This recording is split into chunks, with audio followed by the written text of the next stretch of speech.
Bonjour, Charles Perrin, propriétaire du château de Beaucastel à Châteauneuf-du-Pape. Donc à Châteauneuf-du-Pape, on est juste au nord par rapport à Avignon, vallée du Rhône Sud.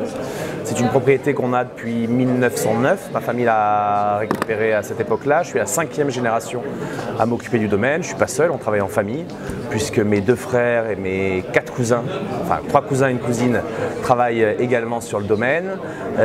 Et puis au fil des années, au fur et à mesure, on a réussi à racheter des petites parcelles dans toute la vallée du Rhône Sud, donc à Gigondas, Vinsobre, Vaqueras, Rasto, Quirade. Voilà. Et aujourd'hui, on a la chance, sous famille Perrin, d'avoir une dizaine d'appellations spécialistes de la vallée du Rhône Sud. On peut parler du château de Beaucastel. Donc le château de Beaucastel, c'est effectivement le joyau, le domaine historique de ma famille.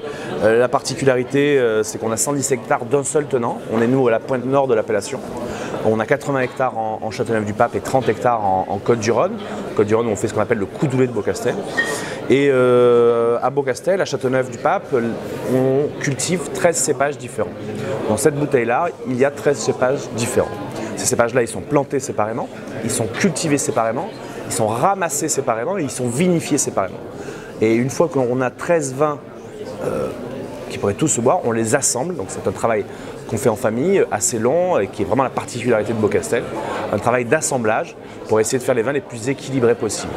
Équilibrés sur la jeunesse, comme là, comme ce 2012, mais équilibrés plus âgés, 10, 20 ans, voire très âgés. L'idée c'est ça, c'est de chercher l'équilibre au fil des ans. La philosophie, c'est une philosophie familiale, on est 100% famille, on travaille en famille, on n'a pas de directeur marketing, de directeur commercial, c'est forcément un Perrin qui s'occupe de ça, donc c'est vraiment la particularité.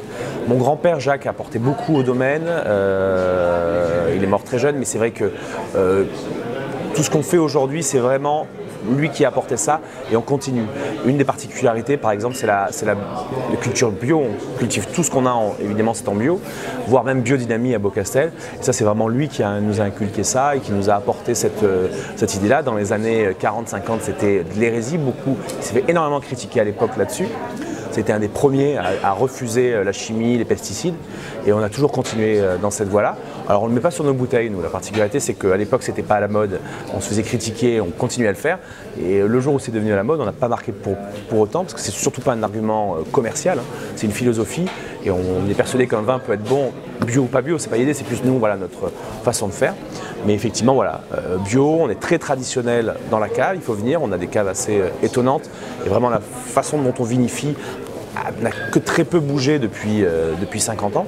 Par contre, on essaye effectivement de trouver des innovations pour commercialiser nos vins, et donc on essaie d'être innovant sur cette partie-là.